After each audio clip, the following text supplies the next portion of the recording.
guys and gals and gender non-conforming pals. It's your girl Monty back in the building yet again. So I'm being so brave today. I am not wearing foundation. The skin is still skinning. Even if I'm not wearing foundation on any given day, which is most days, I always wear blush regardless. I just feel like blush wakes me up, makes me look alive. So for today's video, as requested, if you follow me on Instagram, I'm going to put my Instagram handle for you to follow this channel and all the little vertical content I do.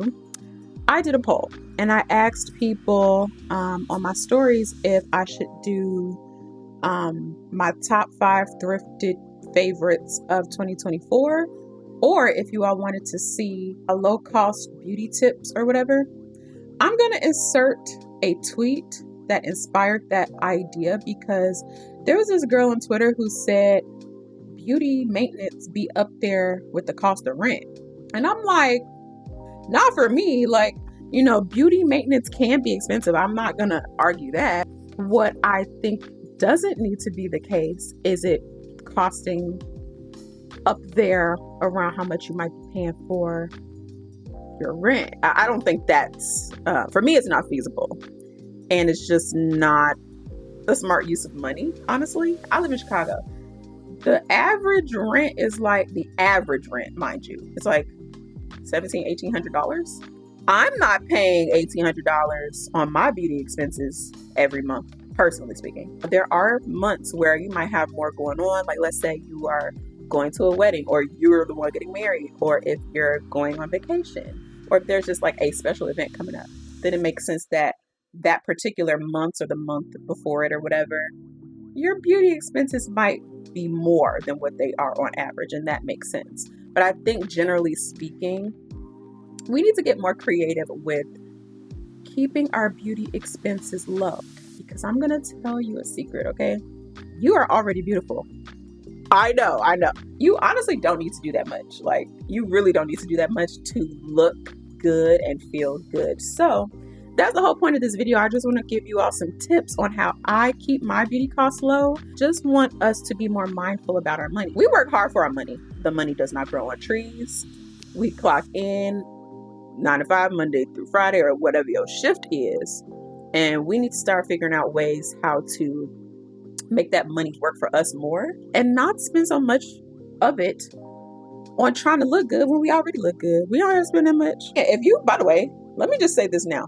If you are not into like DIY or doing some beauty processes yourself, or if you just literally like spending your money, that's fine. Like, I'm not here to tell you how to spend your money. You do what you want to do. This is for people who actually do want to decrease their beauty expenses. So if DIY is not for you, this video is not for you. Okay, so first tip, start doing your own lashes. I hate to say this because one of my dearest friends is a lash tech. And every once in a while, I will go to her and I will get my lashes done. There are other things that at this point I need to spend my money on, like $100 every 2 to 3 weeks. It adds up. Lashes are something that you have to upkeep. So what I do is I go to my local beauty supply store for $2.99 and I get strip lashes. Now, some people do cluster lashes, which kind of give you more of the individual lash look. I have not yet ventured into cluster lashes personally. Strip lashes are easier for me and I think they look great on me. These were $2.99. These are the Poppy and Ivy Beauty 6D Darling Ultra Volume, I can't even speak, Ultra Volume Faux Mink Lash in the style ELHL04. They have like kind of they're an elongated cat eye look. They look really good on my eye shape. So that's my advice for lashes. Like, pick lashes that suit your eye shape well. You might have to do a little trial and error. But once you find your lash style, like, make that your go-to lash style. That's like my general advice, I would say, for everything that I'm about to tell you. It's all about finding your lowest common denominator, or what like, no matter what, I know that I look good in this lash style. I know that I look good with this hairstyle, so on and so forth. So what I'm going to do is show you. It doesn't have to be hard. Lashes are not hard. People be like, I'm struggling to put my strip lashes on. I don't think that it's hard. There is a technique to it, and I'm about to show y'all exactly what I do. So y'all finna laugh. I got this cute little baby mini blow dryer from, I think I got this from Dollar Tree, and it's just like a little like plug-in baby blow dryer. It's so cute. So this is how I do my lashes, right? These are the lashes that I just showed you the pack of. I have used these already. Lashes are reusable, by the way. You don't have to get a new pack every time you want to put some on. I just like pull the glue off from last time. Like literally just take your nails. You can even do this with nails on. Like just take your nails and pull the glue, the excess glue off from last time. And honestly, as long as it's not like a big buildup of glue on there, you're fine. You're gonna take, this is what I do. I can only tell you what I do. The Duo Strip Lash Adhesive from the beauty supply store, whichever one you go to. Oh, here go the front. This is really what I should have showed y'all. This is the one that's black, so it dries down black. I like, some people get the clear one. The clear one kind of start looking white low-key. Like, it looks white on me. So, I take the lash, like the rim part. I get some, this isn't the new pack. This is some old glue that I need to finish up. I take the glue. Let me get up close. And I just like squeeze it on there. Right along the base of the lash line. Yeah, this is enough. Don't overdo it. Don't overcoat it, because then it's going to be super gloopy on your eye and you just don't want that. This is low-key a little bit too thick, but it's going to work. It's fine.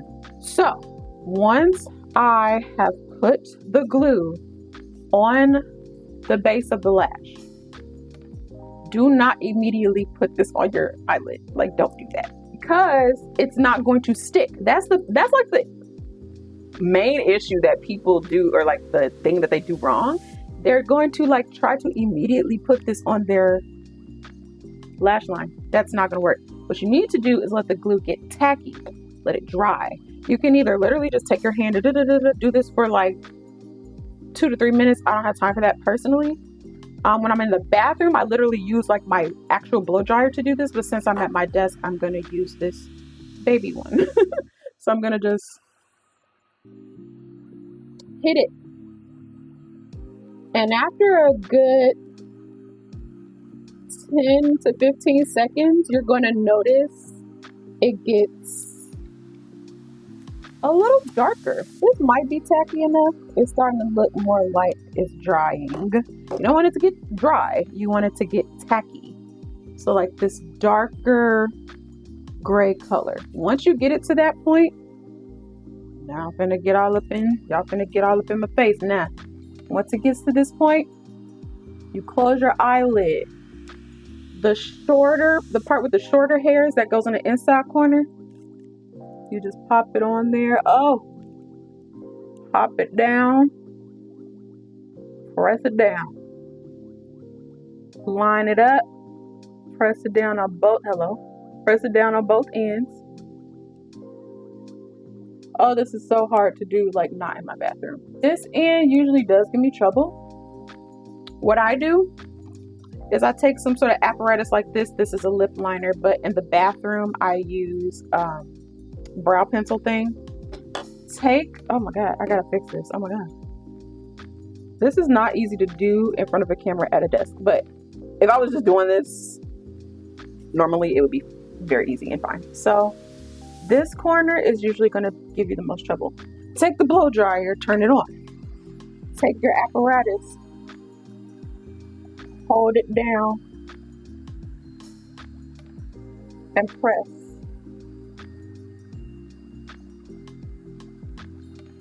Get it in place, hold it down.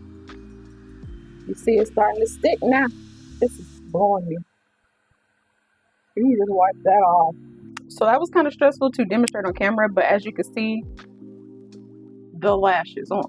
So I'm going to do the other one and then get through the rest of the tips. All right, so I'm back and the lashes are on. My next tip. So I advise that you are allowed that you can have one expensive skincare item, the rest have to be like lower cost, or like for me personally under $25. This is the only high price skincare item I allow myself to have. This is the Pharmacy Honey Glow 17% resurfacing serum. It is an AHA and BHA serum. It really helps with like evening your skin complexion and supposedly reducing fine lines and wrinkles and just keeping your complexion even and smooth. That is $60 by itself. I got one of these, so I got two for $30, or two for $60 rather.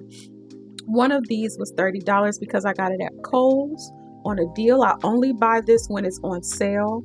So even if you do have like one go-to expensive skincare item, only buy it when it's on sale. Like, I cannot stress that enough. That is like one of my main beauty tips. Your higher end stuff, buy it only on sale. Maybe what you could do is sign up for alerts for some of the stores that you know carry your favorite skincare products, so you know when they're running sales on it. I will not buy that product again until I could get it on the same or similar deal that I got it last time. So my next tip is just like general with your day-to-day lower cost skincare. Just make sure you're being consistent with it. I think that people feel like they might need to splurge on facials more frequently than they want, or like just spend a lot of money on skincare, when really it comes down to your routine and keeping up with the routine like on a consistent basis. So next we're going to talk about nails. As y'all know, I'm a DIY nail girly. I have been since the pandemic. When we were no longer able to go to nail shops, that's when I really started to tap into the doing my nails myself. So what I would recommend is that you find your desired nail shape. For me, it is a coffin or like a elongated tapered square, whatever you want to call it. Just know the nail shapes that are like your go-to, what you are going to like, and just stick with those, and literally get your butt on Amazon or Walmart or whatever, your beauty supply store, even your local beauty supply store. Check out their selection. The next set of nails that I'm about to do are from Amazon. They're so cute. I'm like low-key preempting them. Yeah, just get you some nails that you like. These were like $8. I change my nails all the time, but like even for me to change them all the time, if I'm doing like $8 4 times, or $8 4 times a month, like 4 weeks in a month, versus like me going to the nail shop and spending double or triple that in one visit, I'm going to do press-ons. So in order to prep my nail, I just literally like buff my natural nail just a little bit, don't grind it down. And then I use this, this is a Kiss glue, the Kiss pink gel glue. Use this glue, keep one in your purse. It's going to take a lot for my nails to pop off. People be like, oh, I can't get press-ons to stay on. Girl, I'm on the clock, hold on, I'll deal with that later. People be like, I can't get my nails to stay on. I buff my nail, I use that Kiss pink glue. These nails is going to last until I pop them off myself. These will last well beyond 2 weeks, maybe going into a month. So, oh, you can always like shape your nails too. Like what I noticed, this is one thing I will say about press-ons. They're going to start losing their shape. I just shaped these earlier today. Ooh, look at my ring. Ooh, okay. I just shaped these earlier today because they were starting to like round out. So I get coffin nails. Every once in a while, they start to do this like rounding at the edges. Just take a nail file at would this be a 90-degree angle? I just square it off so that they're like flat. Y'all know how to file a nail? You could keep your nail shape intact. Do a simple file on all of them. It might take you 90 seconds to do that. So that's the tea on nails. The most I've paid for some press-ons is like $17, and that's not common. Most of the nails that I get are in this price range, anywhere from like $4 to $10. So even if it's $10, okay, 10 times 4 weeks in a month, that's $40. A basic set damn near cost you $50. So you're already winning if you are on the press on train like me. So let's talk about hair now. Hair for me is a very big deal, and I know for a lot of women, especially Black women, how our hair looks is very important and like can determine if we feel pretty that day. Like, no bullshit. This is what made me have to like get serious about budgeting, because I used to spend a lot of my money on hair, like changing my hairstyles, going to the shop, getting like a quick weave or even like braided styles, whatever. Because I have a scalp condition called seborrheic dermatitis, which low key is in remission right now. Like, I don't want to jinx it or nothing, but I haven't been having really many scalp issues lately. But what I would notice is that I would get the hairstyle, it might last a week or two, my scalp flakes up, and I just wasted like $150 to $250 depending on what the hairstyle was on that style. So for me, getting my hair done frequently is not smart, honestly. So what I've been doing lately, and it's not a secret, I feel like this tip is kind of one of the more obvious ones, is like figure out your signature hairstyle, like your lowest cost signature hairstyle. LCSH. Your lowest cost signature hairstyle that you know, I don't care what day it is, it's not going to take me a long time to do it, and it's not expensive. I know that if I do this hairstyle, I'm going to look good. For me, it is the hairstyle that is currently on my head right now. It is this kinky curly ponytail. I think I got this from Sistar Beauty, which is the same place I got the lashes from. And this ponytail, it might have been $20. Mind you, I got this ponytail 3 years ago. I kid you not. It was for a photo shoot, and I'll insert some pictures from that photo shoot. This ponytail has lasted me 3 years. It's synthetic. It's kinky curly, so it don't have to look fresh or anything. Like, I wash it every now and then and like put some spray or mousse in it, but it's synthetic, so it's gonna be fine. I get so many compliments. I feel like I look so good in this hairstyle. It is so easy. I just brush my natural hair back. I usually like prep my hair the night before, so like I'll put some gel in my hair, put on a satin scarf, sleep in it, wake up, it's laid down, pop. It's a drawstring ponytail, so you just pop it on, you're done. I'm done. It did not take a lot of effort at all, and I feel like I look gorgeous. So find your signature, your low cost signature hairstyle, you'll be set. That's gonna save me like hundreds of dollars a month. This hairstyle is going to save my life. And I still keep my hair moisturized. I switch it up. I have a couple of synthetic wigs that I'll like switch off if I don't want, tension right here.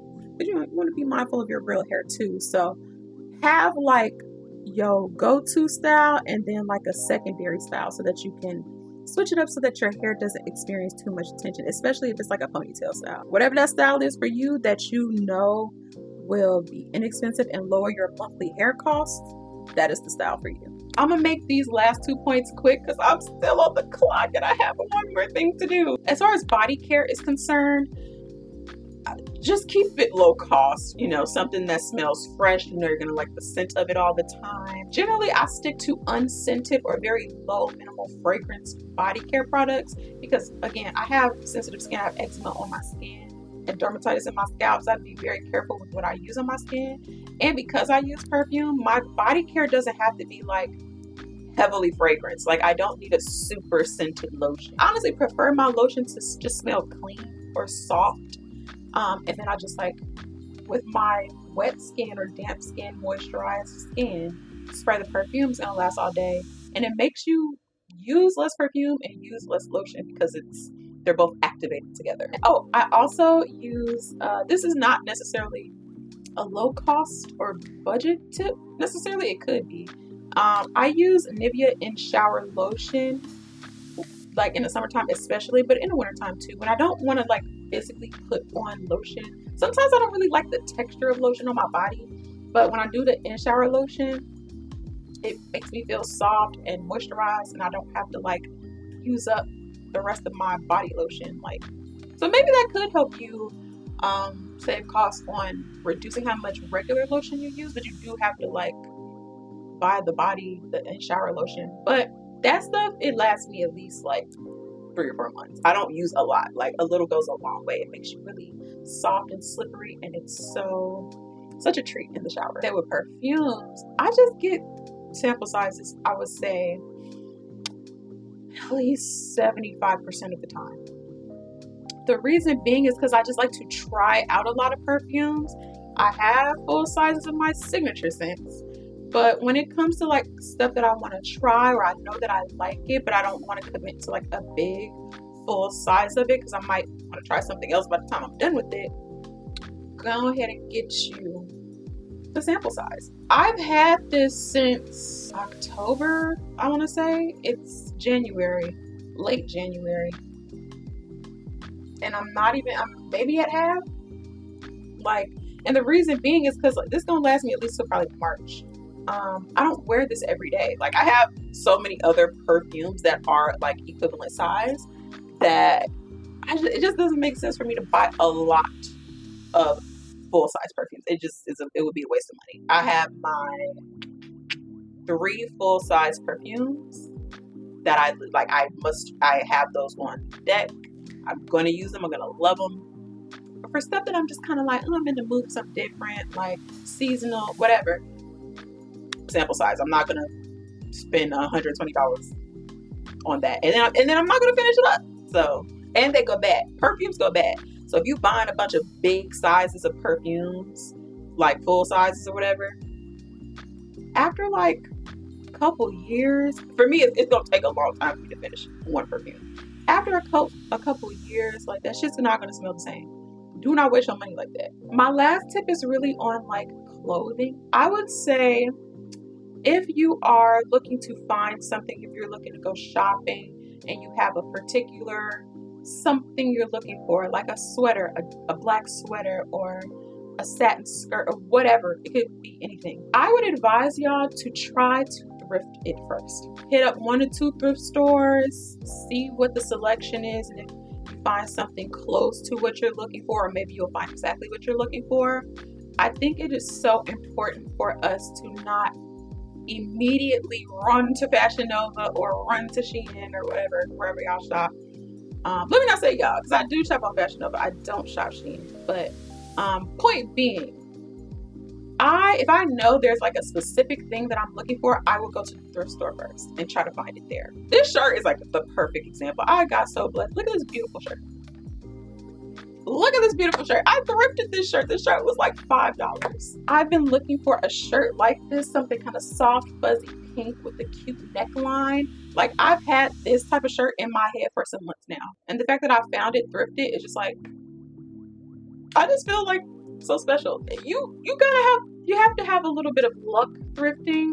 I'm not saying the first thrift store that you go to will have exactly what you're looking for, but please give it a try. It's going to save your pockets, and it's eventually going to save our environment, because there's so many clothes filling up landfills that people have only worn like 3 or 4 times because it exited the clothing cycle. So I just want you to think more, not only cost effectively, like what's going to benefit your pockets at the end of the day, because thrifted goods are cheaper than you buying new, but also like it's just a sustainable practice. I feel like if I could find something that isn't like, there's no damage to it, like it's not damaged, there's nothing really wrong with it, and it suits what I'm looking for, then why wouldn't I buy it? Be sure to check your local thrift stores before you buy new. It'll save you some money and it'll save the world.